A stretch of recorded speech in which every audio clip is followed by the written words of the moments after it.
as knowing and doing what is expected of me. Our Bible reference was Romans 14:12, so that every one of us shall give account of himself to God. Honor is respecting those in leadership because of the higher authorities they represent. Our Bible reference was Exodus 20:12. Honor your father and your mother so that you may live long in the land the Lord your God is giving.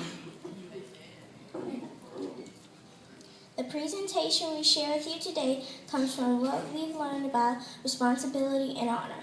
In celebration of Black History Month, we feel it is our responsibility to honor those who gave up themselves so that we can lead a life filled with freedom and civil liberties.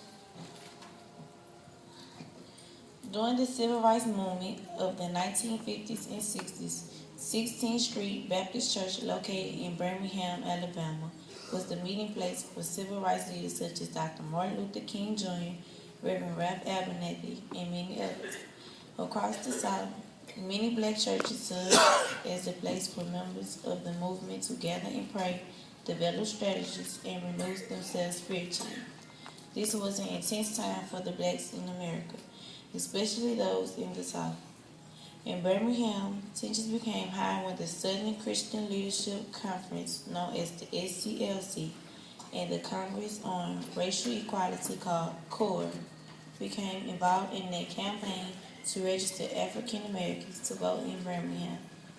The courageous brothers and sisters of this time, fighting for their constitutional rights, endured unimaginable strife.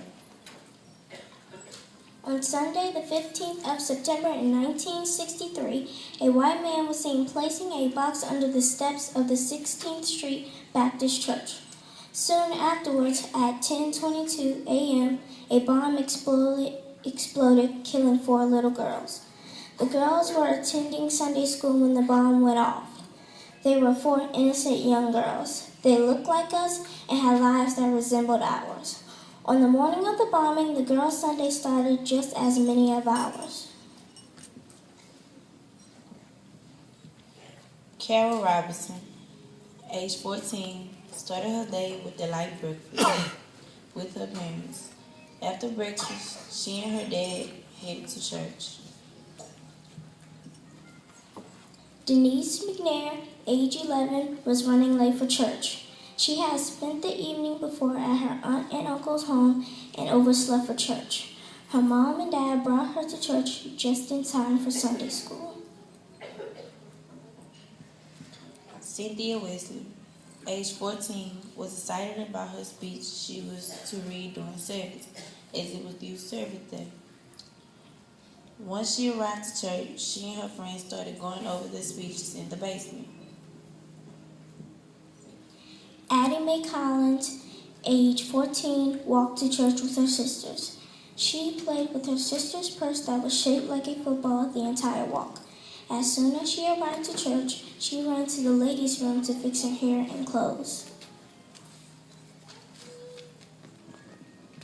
As Dr. Martin Luther King stated in his eulogy of the young girls, these children, unoffending, innocent, and beautiful, were the victims of one of the most vicious and tragic crimes ever against humanity. My sisters and I stand before you in the year marking the 50th anniversary of the event often called the 1963 church bombing. As we give tribute to Carol, Denise, Cynthia, and Addie, we also celebrate their dreams and who they could have become. Carol Robinson was an avid reader and straight A student who wanted to become a doctor.